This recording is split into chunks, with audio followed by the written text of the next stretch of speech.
Bienvenue à tous et merci d'être fidèles au programme de la RTM. C'est toujours avec un énorme plaisir qu'on vous retrouve dans ce 15e numéro d'Actupo, votre magazine qui passe au crible toutes les questions brûlantes de l'actualité politique nationale. Alors, aujourd'hui, pour débattre des faits saillants de l'actualité, nous avons sur ce plateau M. Babacar Pouy. Il est le porte-parole de l'URD, journaliste de formation. Il est également membre du bureau politique de l'URD. Monsieur Pouy, bonjour et bienvenue à Moursi TV. Bonjour Monsieur Saleh et bonjour à nos vis-à-vis. Nous sommes très honorés d'avoir accepté de répondre à votre invitation. Merci Monsieur Pouy. Avec nous également Monsieur Madiaye Mbodj, le porte-parole national du mouvement Yoonu Askan Wi. Monsieur Mbodj, bonjour et bienvenue. Bonjour M. Saleh, je dis bonjour à l'ensemble des téléspectateurs et des téléspectatrices qui nous regardent, qui suivent cette émission. Je voudrais en profiter aussi pour souhaiter plein succès aux initiateurs et aux animateurs de Moursi TV. Merci M. Mbodj. Alors, l'actualité, c'est l'OFNAC qui reçoit désormais les déclarations de patrimoine. Les députés ont voté la loi portant modification de l'article 3. L'opération vise tout simplement à harmoniser les choses. Qu'est-ce que cela vous inspire, M. Mbodj? Mais nous pensons que cela va dans la bonne direction. Parce que tous ceux qui sont en train de gérer les deniers publics doivent se dire qu'ils doivent rendre des comptes au peuple sénégalais.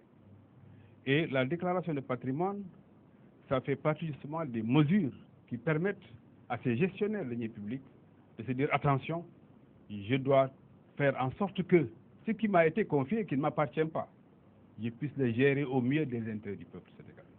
Donc pour nous, cela va dans la bonne direction. Maintenant, il faudra, à notre avis, un ensemble de mesures pour pouvoir faire en sorte que la déclaration de patrimoine produise tout son effet. D'abord, il faut que la déclaration soit rendue publique à l'ensemble des citoyens de ce pays. C'est important que ça ne soit pas un secret. Deuxièmement, il faudrait aussi faire en sorte que on élargisse le champ de ceux qui sont concernés par la déclaration de patrimoine. Peut-être même définir un seuil à partir duquel ceux qui gèrent ou ceux qui sont responsables de la gestion des deniers publics doivent être amenés à faire une déclaration de patrimoine. Troisièmement, il faudrait aussi que si on fait une déclaration de patrimoine à l'entrée, et qu'à la sortie, c'est-à-dire au moment de la cessation de fonction, qu'on puisse vérifier l'écart. Donc il puisse y avoir soit une déclaration à la fin, ou bien un mécanisme de contrôle qui permet de voir entre le début et la fin de cette mission en quoi éventuellement ce responsable a pu déraper ou a pu s'approprier indûment les biens de la nation. Enfin, nous estimons, quatrième mesure, qu'il faudrait faire en sorte que si jamais on découvre qu'il y a des déclarations mensongères, que cela puisse être réprimé. Il n'est pas question qu'on profite de la déclaration de patrimoine pour cacher. Parce que ça peut être le cas. Ça peut être le cas. Donc il faudrait trouver des mécanismes pour contrôler, effectivement, et sanctionner en cas de fausse déclaration.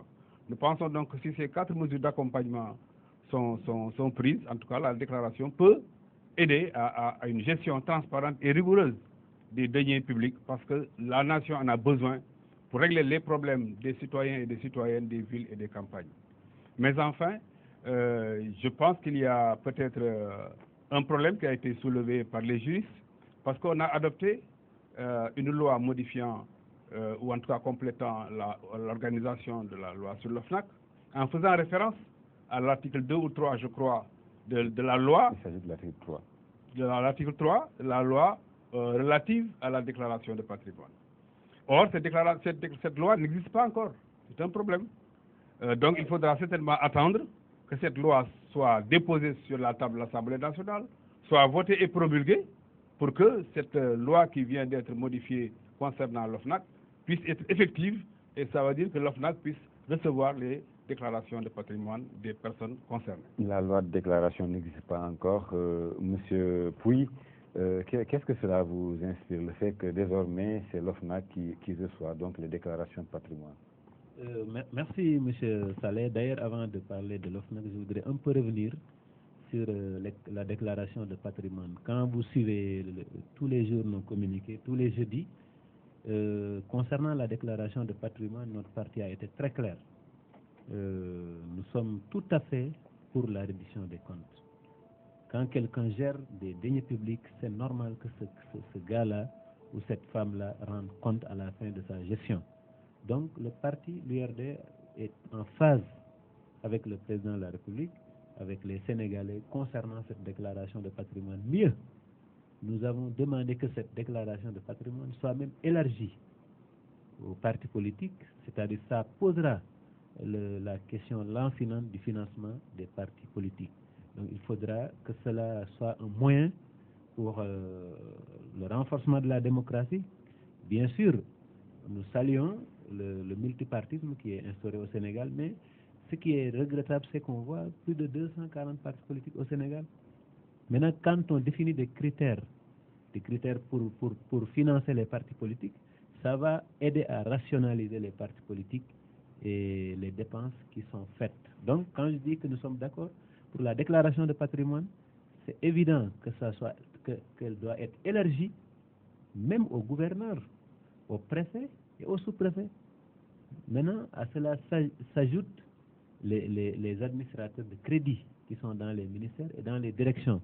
Maintenant, pour revenir à votre question concernant un peu la question là. C'est l'appréciation que vous en faites, je crois que vous êtes même entré dans ça. Déjà. Pour l'OFNAC. Maintenant, pour l'OFNAC, donc les déclarations de patrimoine. Absolument. Moi, je pense, pour l'OFNAC, ça, je le dis à titre personnel. Notre parti ne s'est pas encore prononcé sur cela, mais moi, je pense fortement que les déclarations de patrimoine, au lieu d'être reçues par l'OFNAC, moi, je pense qu'elles devraient être reçues par le Conseil constitutionnel ou la Cour suprême. Parce que moi, c'est vrai, il y a des juristes dans l'OFNAC, mais est-ce que l'OFNAC est une institution judiciaire comme la Cour suprême? Donc je pense que autant les candidats à des élections, à une élection présidentielle, sont soumis à une déclaration de candidature au Conseil constitutionnel ou à la Cour suprême, moi je pense fortement que la déclaration de patrimoine devrait être soumise à la Cour suprême ou au Conseil constitutionnel. Mais la loi de déclaration de patrimoine va renforcer les règles, en tout cas de transparence, et notamment dans le cadre de la lutte contre la corruption. Je le répète, nous sommes pour la transparence, la gestion des deniers publics, et nous sommes contre la corruption. D'ailleurs, nous saluons la mise en place de l'OFNAC.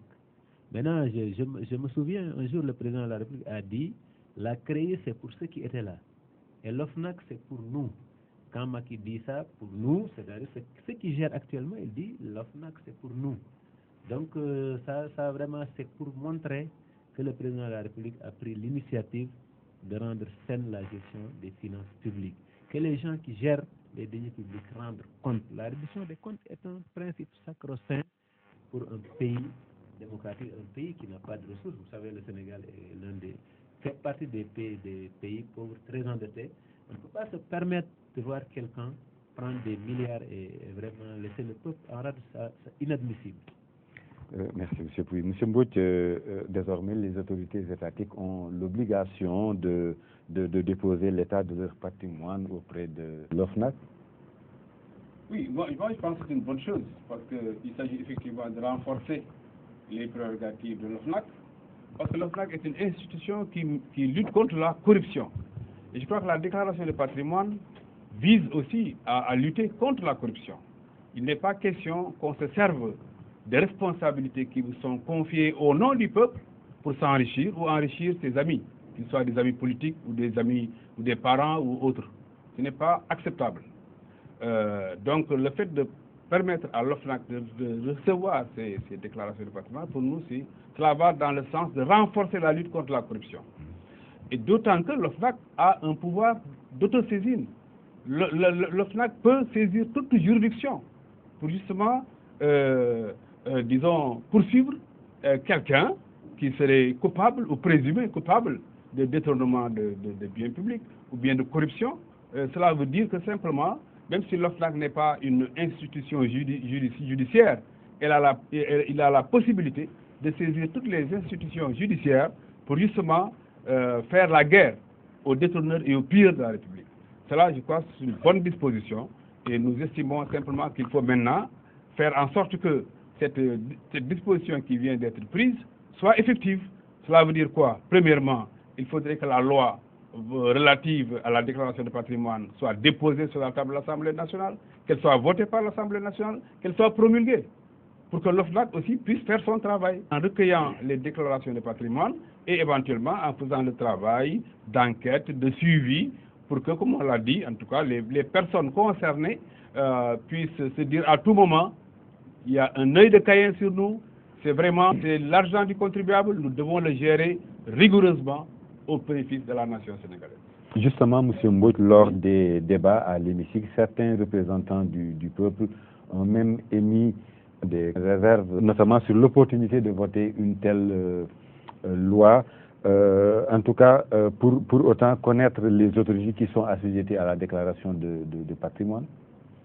Oui, parce que une loi, elle est toujours faite, j'allais dire, pour être complétée. Il y a une partie réglementaire, il y a des décrets d'application. Donc, il est du ressort, justement, ces décrets-là, de compléter tout ce qui, aujourd'hui, ressemble à des insuffisances. Ce ne sont pas, à mon avis, des insuffisances, c'est simplement parce que c'est des dispositions qui doivent être complétées. Et justement, il faudra en profiter pour, comme on l'a dit tout à l'heure, élargir le champ des personnes concernées. Il ne s'agit pas seulement que le président de la République, le président de l'Assemblée nationale, le Premier ministre, mais il faut que tous ceux qui gèrent ou ceux qui sont responsables de gestion de deniers publics, surtout à un niveau disons, important de ressources, mais qu'ils soient dans l'obligation de faire cette déclaration de patrimoine. Pour nous, c'est extrêmement important. Il ne faudrait pas aussi tenir compte aussi de l'utilité de prendre des mesures d'accompagnement comme certains l'ont suggéré, ce ne serait pas de la confidentialité. M. Pouy. Je voudrais d'ailleurs repréciser un peu ma pensée par rapport à l'OFNAC. Et j'ai parlé tout à l'heure de Conseil constitutionnel et de Cour suprême, mais pour le Conseil constitutionnel, quand même, je n'aurais pas dû en parler parce que le Conseil constitutionnel s'occupe d'élections exclusivement. Maintenant, quand je parle de la Cour suprême, quand je pense, pour le moment, l'OFNAC n'a pas encore les moyens, les pouvoirs de réprimer. Maintenant, comme l'a dit mon doyen, il faut que l'État renforce les pouvoirs de l'OFNAC pour que cet OFNAC puisse avoir des moyens de pression sur les gens qui seraient ou qui seront des coupables de détournement de deniers publics. Vous voyez. Maintenant, je voudrais aussi revenir un peu sur un fait, la déclaration de patrimoine. C'est vrai que quelqu'un qui gère des deniers publics doit rendre compte, mais je pense que la déclaration de patrimoine, autant nous la saluons, elle risque de créer des problèmes dans ce pays. De quelle sorte? Vous savez, nous n'avons pas encore atteint une certaine maturité. Je prends l'exemple des musulmans. Un musulman qui a 2 ou 3 femmes, auxquelles vous soumettez une déclaration de patrimoine, qui a plusieurs enfants, maintenant ce musulman déclare qu'il a des milliards. Vous voyez ce que ça fait dans sa famille alors qu'il est toujours vivant? Est-ce que vous comprenez ce que je dis? Non, ça crée non, quelqu'un qui est en vie, qui déclare publiquement, qui a plusieurs femmes et plusieurs enfants, je détiens tant de milliards, oui, alors que ces enfants sont là, mais quand même ça crée des problèmes parce que les gens vont voir, la famille va mettre l'œil sur la fortune ou la supposée fortune de ce gars-là qui est toujours en vie. Donc je pense que on n'a pas encore atteint, ça va créer des problèmes. Ça, donc là, le problème de confidentialité... absolument, le problème de confidentialité, et là, se pose. Mais dire publiquement que telle personne a tant de milliards, alors pour les musulmans, surtout pour les chrétiens, les catholiques, ça ne se pose pas, parce que souvent, c'est des gens qui n'ont qu'une seule femme. Mais les polygames, ça posera des problèmes. Il y a des gens qui seront vraiment gênés de divulguer publiquement le montant de leurs deniers. Ça, c'est vraiment un problème auquel les gens devraient essayer d'apporter une solution et de réfléchir avant de soumettre tout le monde à cette déclaration de patrimoine. Même public. Est-ce que les membres de l'OFNAC auprès de qui ces déclarations doivent être déposées ne devraient pas aussi se soumettre à cet exercice, M. Mbouch? Absolument, parce que je pense que c'est d'ailleurs la meilleure précaution à prendre. parce que ça permet de donner plus de crédit au dépôt de cette déclaration devant ces personnalités-là, en commençant par donner l'exemple soi-même. Pour être au-dessus de tout soupçon, c'est important, parce que ceux qui sont chargés justement de contrôler, de veiller pour le compte du peuple, doivent être eux-mêmes au-dessus de tout soupçon. C'est pourquoi nous estimons que ce soit les personnalités à qui on a confié l'OFNAC, ou d'autres personnalités en tout cas qui sont dans ces disons, domaines de responsabilité. Parce que le problème c'est on est responsable. On vous confie des responsabilités que vous exercez pour le profit du peuple, pas pour votre profit personnel, pas pour le profit de votre famille, de vos proches, de vos camarades de parti. Non, vous voulez gérer ces deniers-là au profit de la nation sénégalaise. Pour résoudre les problèmes des Sénégalais et des Sénégalaises, on en a besoin de ces milliards-là. On ne peut pas accepter que n'importe qui se réveille un bon matin, on nous apprend par la presse, il y a tant de milliards cachés quelque part au Sénégal ou dans les banques des paradis fiscaux. Ce n'est pas acceptable. Donc je dis, encore une fois, nous estimons que c'est une bonne mesure. Il y a maintenant un accompagnement à faire, il y a un suivi à faire, et dans l'élargissement que nous préconisons, le fait que les membres de l'OFNAC eux-mêmes commencent par donner l'exemple, pour nous est un bon signal. Monsieur Mbow, je crois qu'il est aussi important de rappeler qu'il s'agit là d'un code de transparence qui a été en tout cas adopté au Conseil des ministres de l'UEMOA depuis 2009. C'est important de le préciser. Et puis, depuis l'année dernière, le Sénégal l'a adopté comme quoi tout détenteur de toute autorité publique, qu'il soit élu ou aux fonctionnaires, doivent faire une déclaration de leur patrimoine au début, pendant et à la fin de leur mandat. Oui, mais vous savez, comme le Sénégal est un pays membre de l'UEMOA, c'est tout à fait normal que notre pays ratifie cette loi ou cette convention. Moi, je reviens sur ça. Hein. Nous, au sein de notre parti, nous sommes les premiers d'ailleurs à dire que pour quelqu'un qui a eu à gérer des deniers publics, avant son entrée, il doit faire une déclaration de patrimoine. À la sortie, il doit la faire du moins. Maintenant, quand il y a un écart considérable entre ce qu'il avait avant d'entrer et ce qu'il a à la sortie, là, ça pose un problème. Là, on ne peut pas dire que ce gars-là est quelqu'un qui est clean, comme le disent les Américains. Donc, la déclaration de patrimoine est nécessaire. Elle est tout à fait nécessaire parce qu'actuellement, on entend parler de milliards. Quelqu'un qui n'avait rien, il gère un ministère ou une direction.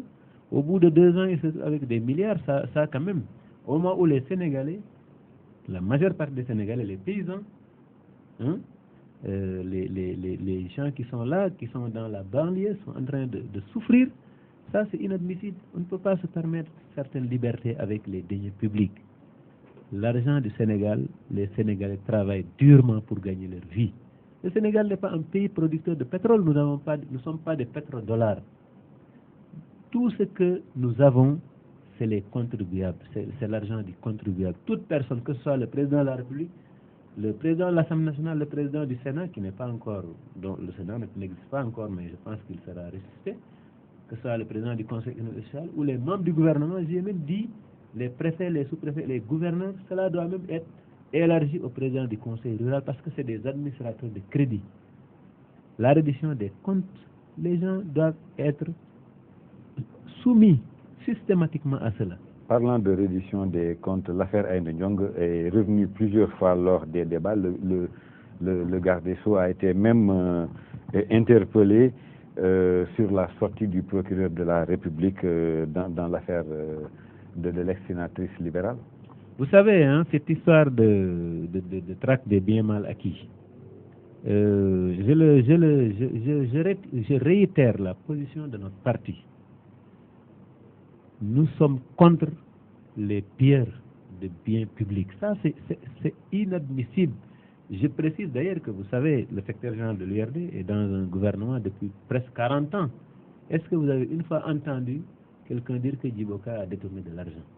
Donc, on ne peut pas se permettre, on ne peut pas soutenir des gens qui ont, je dis supposés, qui sont supposés être des détourneurs de biens. Maintenant, par rapport à cette comment dirais-je, traque des biens mal acquis, il faut que les gens soient prudents.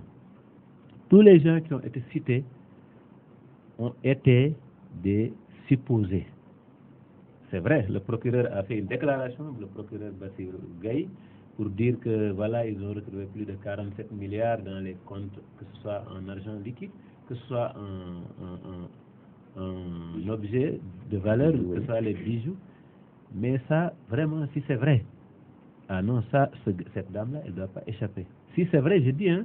Maintenant, comme nous avons l'habitude de dire, le secrétaire de notre parti, Djiboka, a souvent l'habitude de dire, une affaire pendant devant la justice, nous, on n'a pas à en parler. Autre chose que je voudrais préciser par rapport à cette traque de biens mal acquis, ce qui est sûr, le gouvernement est obligé d'aller jusqu'au bout de cette traque, parce que les gens ont fait comprendre aux Sénégalais que des milliards ont été volés. Tous les Sénégalais, maintenant, ils croient à ça. Maintenant, ce qui serait dramatique pour le régime, à commencer par le président, qu'au bout d'un an ou 2 ans, qu'on nous dise que ces gens-là n'ont rien volé. Si ça arrive, c'est sûr que le président de la République n'a même pas besoin de se présenter, parce qu'il sera battu à plate couture. Ça, je vous le dis, hein. C'est clair, net et précis. Il faut que ces gens-là qui ont été accusés de voler de l'argent, que le gouvernement ait les preuves, qu'il montre au Sénégal les preuves que ces gens-là ont volé. Moi, je ne dis pas qu'ils ont volé ou qu'ils n'ont pas volé. Notre parti n'accuse personne, mais il faut que la justice fasse son travail jusqu'au bout. Monsieur Mbouch? Oui, nous, notre point de vue est clair là-dessus. À Yon Astanu, nous estimons que tous les pilleurs de la République doivent rendre gorge. Cela n'est pas négociable.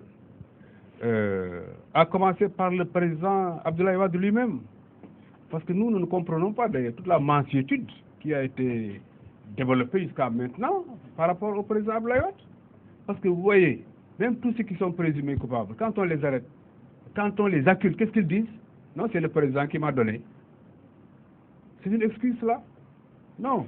Donc nous estimons que ce soit Abdoulaye Wade, que ce soit d'autres qui ont effectivement pillé l'argent de ce pays, on doit les contraindre à rendre cet argent-là. Nous en avons besoin pour régler les problèmes de l'école, de la santé, de l'agriculture, de l'industrie, de l'emploi, etc., etc.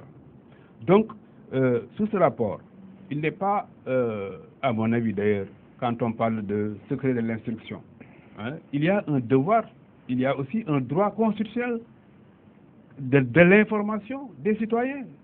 On ne peut pas, à mon avis, opposer le secret de l'instruction à ce droit constitutionnel d'informer les citoyens. Le procureur n'en fait qu'appliquer, à notre avis, cette disposition constitutionnelle qui est d'informer les citoyens. C'est d'ailleurs une autre affaire qui n'est pas liée à l'affaire actuellement pour laquelle Aïda Diong a été détenu. L'affaire des chantiers liés au projet Djahaï. Voilà, Djahaï pour le défi sanitaire. Ici, c'est une autre affaire. Il s'agit d'informer l'opinion sur la base des faits. Maintenant, on espère que justement, ils ont pris les précautions pour ne pas tromper l'opinion. Parce qu'il s'agit de faits graves. On ne peut pas non plus se réveiller un bon matin, effectivement, sortir déballer, j'allais dire, des faits graves, sans prendre les précautions nécessaires au plan des enquêtes, des investigations.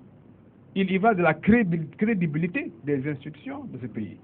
À commencer par le président de la République, les institutions judiciaires, l'Assemblée nationale, tout le monde est dans le même paquet sur ce plan-là. C'est le pays qui écoute. Le pays tout entier est à l'écoute de ces autorités. Nous avons besoin d'être édifiés, effectivement. Nous sommes convaincus qu'il faut mener la traque des biens mal acquis jusqu'au bout, sans complaisance, sans wahale, sans barayogo. Et justement, pour ce qui est de la médiation pénale. Nous sommes contre la médiation pénale. Parce que pour nous, la médiation pénale, ça veut dire quoi? Ça veut dire que, en fait, on accepte quelqu'un qui a volé, disons, 10 milliards, consente à rendre, admettons, la moitié. Voilà, on lui laisse la possibilité de garder le reste. Au nom de quoi? Pour nous, ce serait même une forme d'encouragement du vol. Et c'est extrêmement dommageable pour le pays. D'autant qu'il s'agit ici d'un grand banditisme. Ce sont les grands voleurs de la République, ce sont les grands pilleurs de la République qui détournent des milliards et des milliards. Les gens qui volent une petite poule par-ci, par-là, parce qu'ils ont faim. Mais personne ne s'inquiète de leur sort. On les détient en prison des années durant. Personne ne s'en inquiète. Aucun marabout ne va demander qu'on le libère. Par contre, si c'est des gens qui ont cette notoriété, ils sont fils d'eux, etc. Non, il faut tout faire pour qu'on les libère. On n'est pas d'accord avec cela. C'est pourquoi nous, on n'est pas pour la médiation pénale. Nous pensons que l'essentiel, c'est de laisser la justice faire son travail de façon indépendante, de façon aussi rigoureuse, pour que la vérité éclate. C'est cela le plus important. Et si la vérité éclate, il faut que ceux qui ont en tout cas été convaincus d'avoir détourné l'argent du contribuable le rendent jusqu'au dernier centime. On ne lui laissera aucun sou entre les mains parce qu'encore une fois, ce serait encourager d'autres à voler. Et j'ai cité la dernière fois d'ailleurs l'énoncé 36 de la charte de Kouroukanfouga. La charte de Kouroukanfouga, on l'appelle aussi charte du Mandé. Ça veut dire qu'ici en Afrique, au XIIIe siècle, il y a 8 siècles de cela, 5 siècles avant la Déclaration universelle des droits de l'homme en France, nous avions effectivement un certain nombre de dispositions pour organiser la vie en société. La charte de Kouroukanfouga, dans son énoncé 36, dit si quelqu'un assouvit sa faim, il n'est pas un voleur tant qu'il n'emporte rien dans son sac ou dans sa poche. Est-ce que vous suivez bien? Assouvir sa faim n'est pas du vol tant qu'on n'emporte rien dans son sac ou dans sa poche. Cela veut dire qu'il y a là des besoins élémentaires. Justement, l'État a la responsabilité de créer les conditions pour que les citoyens et les citoyennes remplissent ces besoins élémentaires, satisfassent leurs besoins élémentaires de vie, de survie. Mais non pas de protéger de grands voleurs, de grands pilleurs de la République, parce que simplement ils ont un nom ou on pense qu'ils ont une famille. Cela c'est inacceptable. Nous pensons qu'il faut tout faire pour que ceux qui sont auteurs de ces faits graves rendent gorge jusqu'au dernier centime. Le pays a besoin de cela pour assurer son développement. Monsieur Mbodj, merci. Monsieur Pouy. Maintenant, je suis tout à fait d'accord avec le doyen Mbodj. Vous êtes pour ou contre la médiation Non, pénale? nous sommes totalement contre. Ça le parti a fait une déclaration claire pour dire que la médiation pénale, c'est une sorte de légalisation du vol. On ne peut pas quand même dire à quelqu'un, alors, monsieur, vous avez volé 10 milliards, rendez-nous les 20%, c'est-à-dire les 8 milliards et les 20 milliards. On vous laisse partir. Non, mais ça, c'est une sorte de légalisation systématique du vol. Mieux d'ailleurs, si vous vous souvenez bien, un des responsables du parti, en l'occurrence Diegan Sène, avait une déclaration l'année dernière pour dire que si on devrait restaurer la peine de mort au Sénégal, les premiers à être appliqués la peine de mort seraient les détourneurs de deniers publics.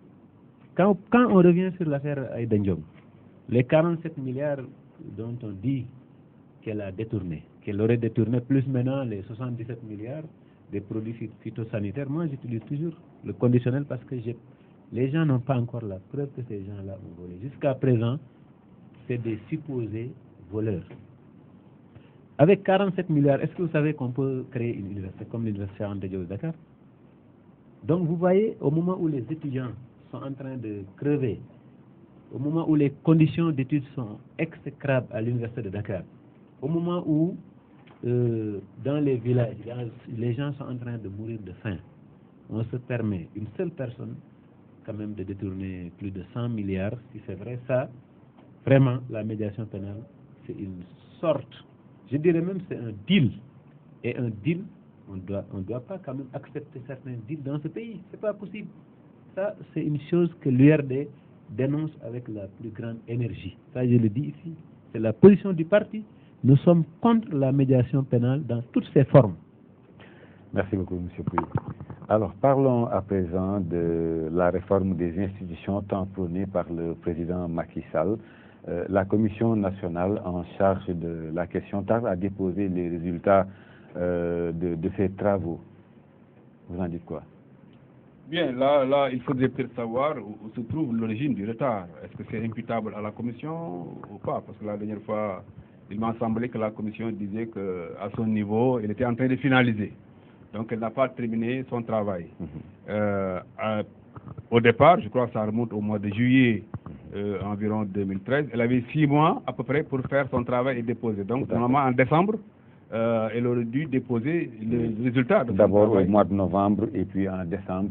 Et bientôt, on est en février. Voilà. Donc, il y a du retard. Il y a du retard et nous avons dit d'ailleurs récemment dans une de nos dernières déclarations à Yon Askanui que ce retard-là nous inquiète. Parce que le problème c'est justement d'avoir une approche globale de la réforme des institutions. Pour nous, il ne s'agit pas seulement de prendre un aspect ici, un aspect là-bas. Par exemple, réduire le mandat du président de la République de 7 à 5 ans, c'est une bonne mesure, mais c'est trop partiel, parcellaire. Demain, ou avant-hier d'ailleurs, on a supprimé le Sénat. Mais l'autre disait tout à l'heure, j'espère que le Sénat va revenir. Nous sommes contre le Sénat. Nous avons été contre le Sénat du temps de Diouf. C'est pourquoi on l'a supprimé en 2001. Abdoulaye Wade l'a remis pour régler des problèmes politiciens. Macky Sall, nous avons estimé qu'il a bien fait de le supprimer. Auparavant, il a hésité pendant ce temps. Nous avons pris position rapidement pour dire nous sommes contre le Sénat. Heureusement, il a pris le pouls du pays et il a supprimé le Sénat. Est-ce que c'est de façon définitive? Est-ce que c'est conjoncturel? En tout cas, nous ne voyons pas aujourd'hui dans l'architecture de la démocratie sénégalaise en quoi un Sénat peut faire avancer la démocratie dans notre pays.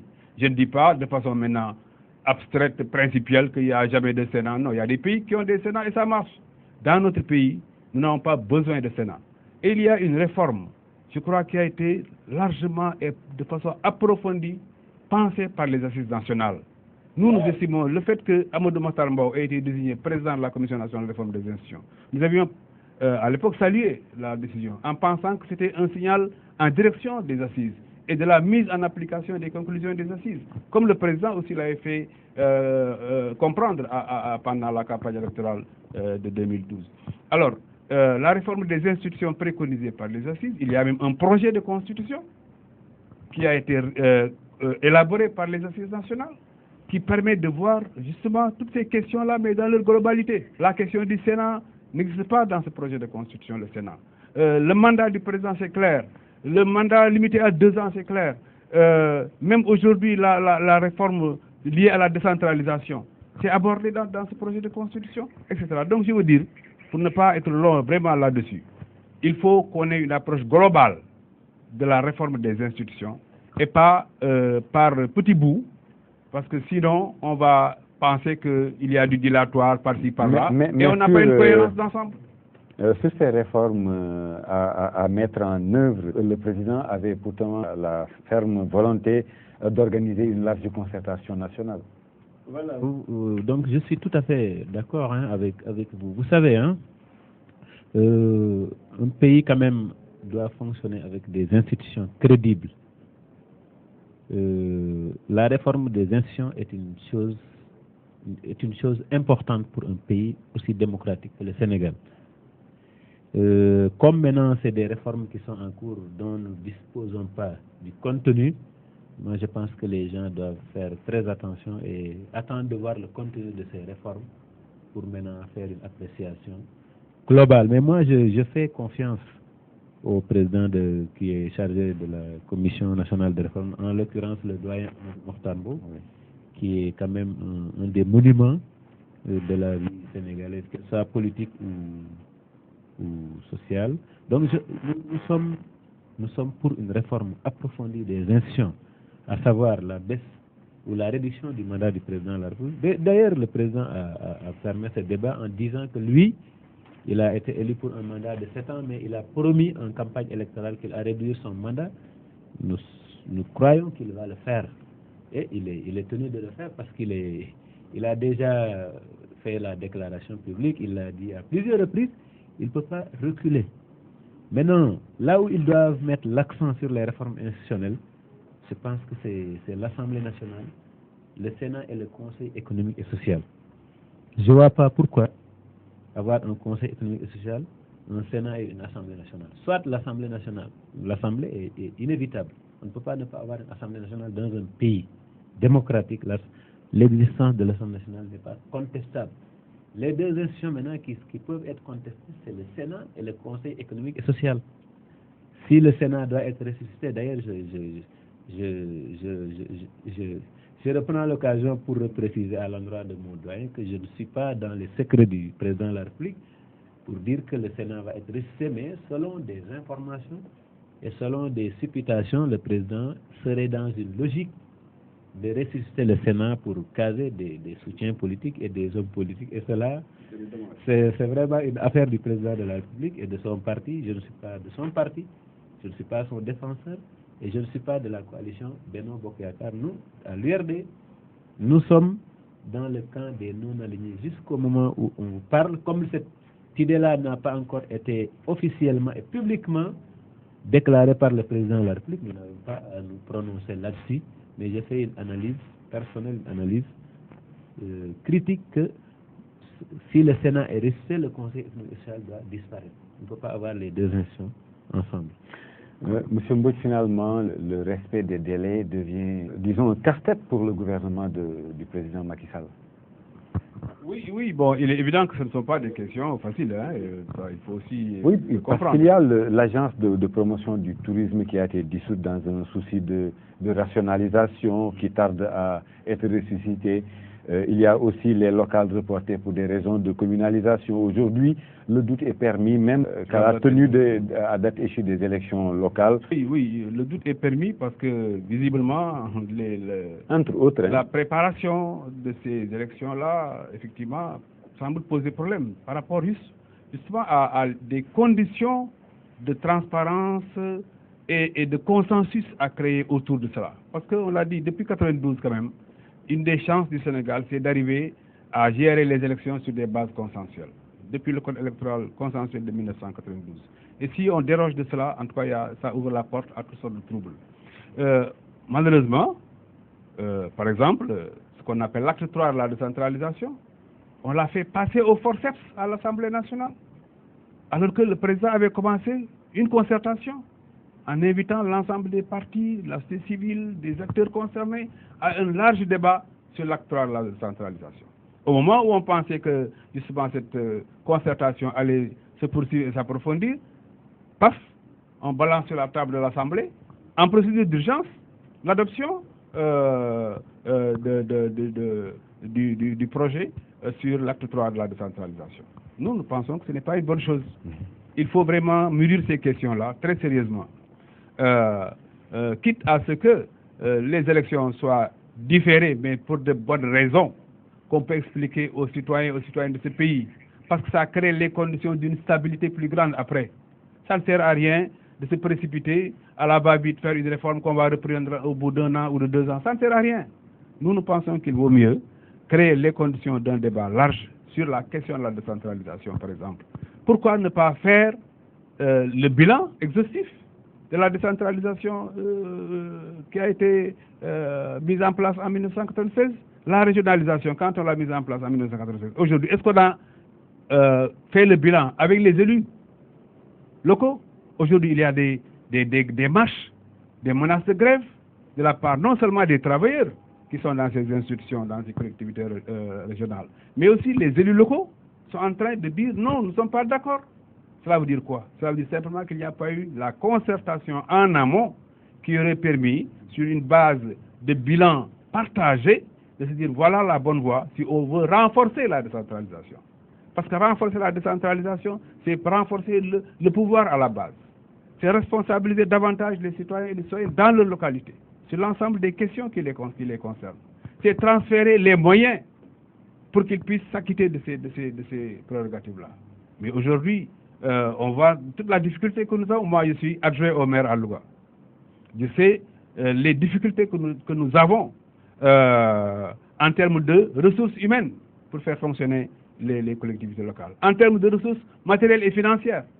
Mais aujourd'hui, supprimer les régions pour les remplacer par les départements, mais voyez le type de problème que ça va encore créer en sus des problèmes que nous avons déjà. En un mot, cela veut dire, pour nous, c'est bien de penser réforme des institutions. C'est bien de penser approfondissement de la décentralisation. Mais tout cela doit se faire sur des bases consensuelles, partagées, à partir d'une réflexion approfondie qui intègre à la fois le bilan et les nouvelles propositions formulées par les acteurs concernés. Merci beaucoup, Monsieur Mbodj. Monsieur Pouy, pour ce qui est de la tenue des élections locales, à date échue, les craintes et inquiétudes se multiplient. Le retard noté dans le cadre de la revue du code électoral également pose véritablement problème? Voilà, vous avez tout à fait raison, hein, mon cher collègue. Je voudrais d'ailleurs faire un petit rappel concernant l'acte 3 de la décentralisation, avant de répondre à votre question concernant les menaces éventuelles d'un report des locales. Vous savez que le premier acte de la décentralisation, en 1972, les gens ont eu 8 ans pour réussir ces réformes. L'acte 2 en 1996, les gens ont eu 4 ans pour réussir. Maintenant, en 2014, on veut faire des réformes à la va-vite. Je reviens, ça conforte ce que mon doyen Mbodj disait tout à l'heure par rapport à la précipitation avec laquelle le gouvernement veut mettre en place cet acte 3 de la décentralisation. Ça, je pense que nous, au sein de notre parti, nous sommes pour l'acte 3 de la décentralisation, mais nous demandons au gouvernement d'appeler à des concertations très larges. Je ne suis pas un théoricien, encore moins notre parti n'est pas un théoricien du report des locales, mais si l'on veut faire des réformes sérieuses, des réformes approfondies, ce qui est sûr et certain, les élections ne pourraient pas se tenir en juin 2014. Ça, est-ce que vous ne pensez pas aussi que ce retard pourrait impacter sur le calendrier électoral? Évidemment. Quand je vous dis que si on fait des réformes, si on veut des réformes sérieuses, des réformes approfondies et qui souffrent d'aucune contestation, c'est vrai que c'est difficile de mettre en œuvre quelque chose qui n'est pas contesté. Ça, c'est même utopique. Mais si on veut des réformes, vraiment des réformes propres, il faut nécessairement un report des locales. Je ne suis pas, nous, un théoricien de ces réformes, encore moins notre parti. Mais il faut que les gens soient rationnels. Des élections locales le 29 juin dans 5 mois, alors qu'on n'est pas encore... C'est vrai, il y a une caravane de sensibilisation. En plus, cette histoire d'acte de la décentralisation, je pense que l'État a un peu failli. A un peu failli du moins sur le plan de la communication. Je pense que l'État devrait communiquer sur ça. Pas seulement en langue officielle, pas seulement en français, mais le Sénégal comporte plusieurs langues. La nouvelle loi sur les collectivités locales ne fait pas peur? Alors, évidemment, elle fait peur. Évidemment, puisqu'il y a des menaces de suppression. Les régions vont être supprimées. C'est des gens qui travaillent dans les régions. Vous voyez même d'ailleurs, il y a des gens qui sont en train de ruer dans les brancards pour dire que voilà, on est contre. D'ailleurs, partout où ils passent, les caravaniers, le ministre de la décentralisation, il y a toujours des gens qui l'accueillent avec des brassards rouges. Je pense que c'est une bonne réforme, mais il faut que les gens prennent le temps de mûrir et d'appeler à des concertations avec tous les acteurs, les partis politiques, les élus locaux, la société civile et les partenaires techniques et financiers du Sénégal, que sont bien entendu les États, les États-Unis, la France et les autres pays qui nous accompagnent dans le cadre de la mise en œuvre du processus démocratique, et aussi les fondations, que ce soit Frédéric Ebert qui intervient beaucoup dans le cadre du processus électoral en Afrique. Merci, M. Pouy. Nous sommes bientôt sur le dernier virage. M. Mbodj, actuellement, du côté de la majorité présidentielle, on bat campagne pour débaucher des militants d'autres formations. C'est dans le but, certainement, d'aller à l'assaut des porteurs de voix. Oui, bon, nous préférons parler de majorité populaire et citoyenne, parce que nous ne pouvons pas référer notre horizon politique à un gouvernement ou à un président de la République. Même si nous avons battu campagne pour lui, même si nous avons appelé à ce que le peuple sénégalais vote pour lui, il a été élu par le peuple sénégalais, ça nous en félicitons et nous l'en félicitons lui-même. Mais la majorité populaire et citoyenne, elle est plus large. Parce que pour nous, justement, avant l'élection de 2012, il y a eu le mouvement du 23 juin 2011. Les citoyens aujourd'hui ont acquis ce qu'on appelle une nouvelle maturité qui leur permet de peser sur le cours des choses, qui leur permet de dire voilà ce dont nous avons besoin, voilà ce qu'il nous faut pour non seulement renforcer la démocratie, mais aussi pour régler nos problèmes économiques, nos problèmes de santé, nos problèmes d'éducation, nos problèmes de logement, nos problèmes de travail, d'emploi, etc.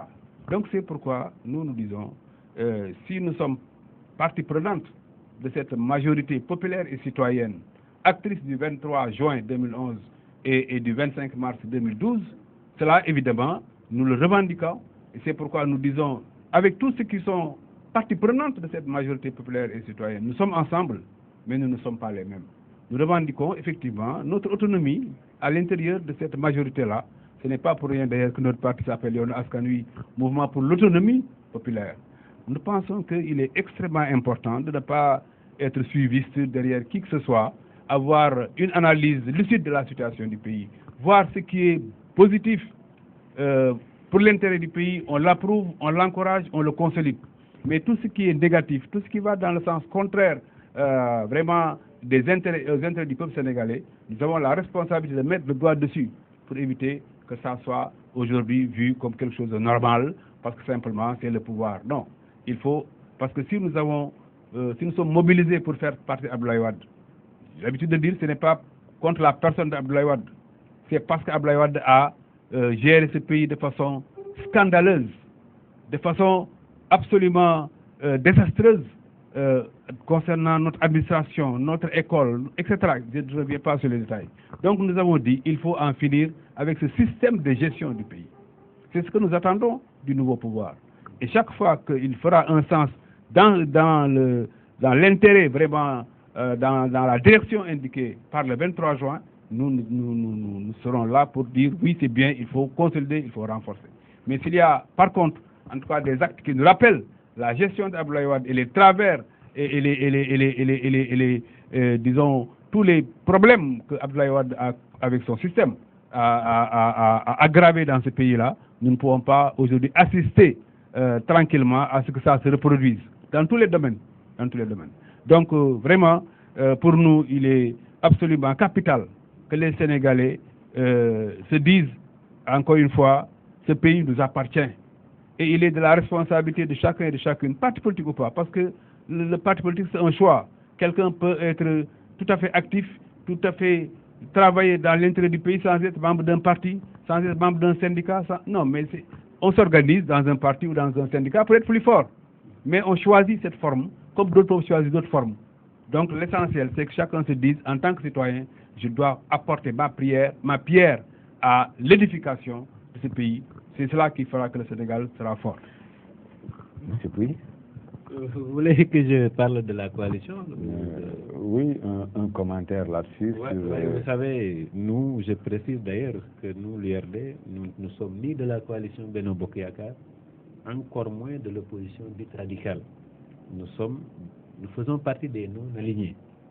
Maintenant, il serait prétentieux de ma part, et d'ailleurs ce n'est pas notre habitude au sein de l'URD, de jeter des pierres dans les jardins d'autrui.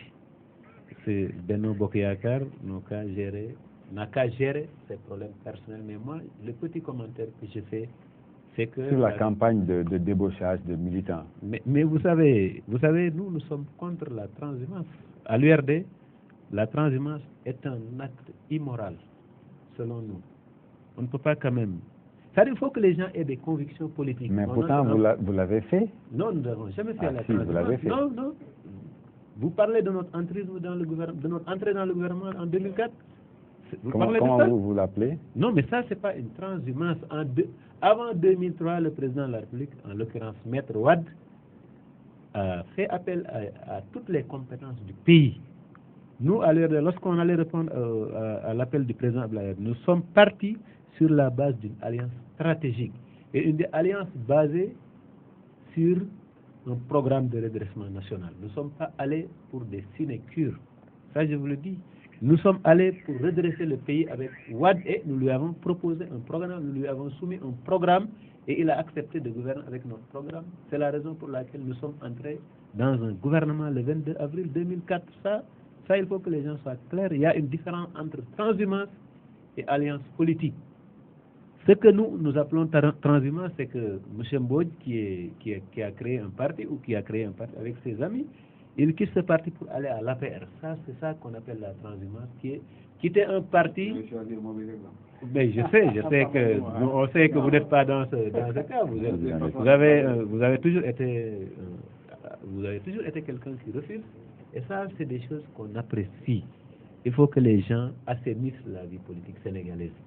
La transhumance politique est un cancer Ça, c'est inadmissible. Je ne veux pas citer de nom, mais on se permet de dire, voilà, j'étais avec telle personne, maintenant je suis avec telle personne parce que ce gars-là est au pouvoir. Ça, c'est pas sérieux. Nous, au sein de l'URD, nous avons créé notre parti pour accéder au pouvoir, pas à n'importe quel prix, de façon démocratique. On ne crée pas un parti quand même pour amuser la galerie. Il faut que les gens soient sérieux. La transhumance politique, le président doit être le premier à y mettre un terme. Merci, malheureusement, il y a les journalistes qui disent maintenant Macky débauche par décret. Et ça, c'est un problème. Vous en faites partie, puisque vous êtes journaliste de formation. Oui, je suis journaliste de formation, mais moi, je suis journaliste, je suis un homme politique, mais je suis contre la transhumance. Je n'ai jamais votre dernier mot, M. Pouy. Je suis dans mon parti, je ne compte pas.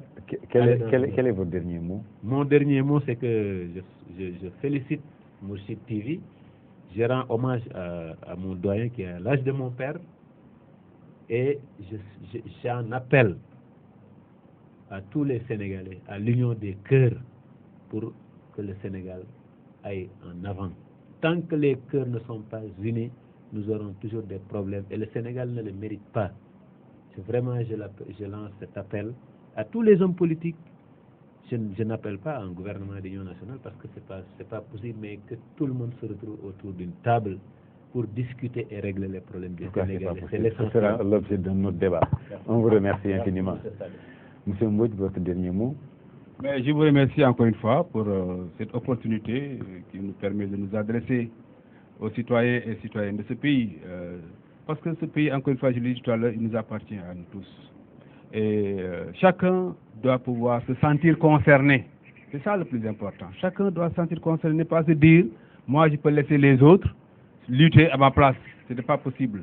Nous le ferons ce pays où nous le ferons, nous continuerons de croupir dans la dépendance et la misère. Ce n'est pas acceptable. Depuis plus de 50 ans, nous vivons ce drame-là. Il est temps d'y mettre fin.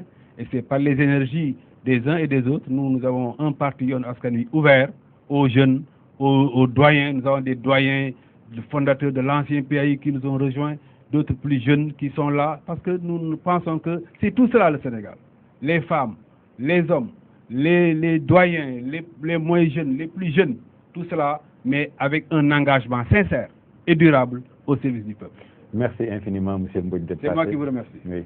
Voilà, ça n'est tout pour ce 15e numéro d'Actupo. Mesdames, Messieurs, je rappelle que nous recevions aujourd'hui sur ce plateau M. Badara Pouy. Il est le porte-parole de l'URD. Il est journaliste de formation, c'est important de le préciser. Il est aussi membre du bureau politique national, de la direction exécutive du bureau politique national. Encore grand merci. Monsieur Mbodj également, Madieye Mbodj, porte-parole national du mouvement pour l'autonomie populaire Yewwi Askan Wi.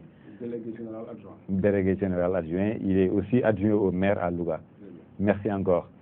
Merci à vous tous, amis téléspectateurs. Grand merci aussi à toute l'équipe qui gravite autour de cette émission. Portez-vous bien et très bonne suite des programmes sur la RTM. Au revoir.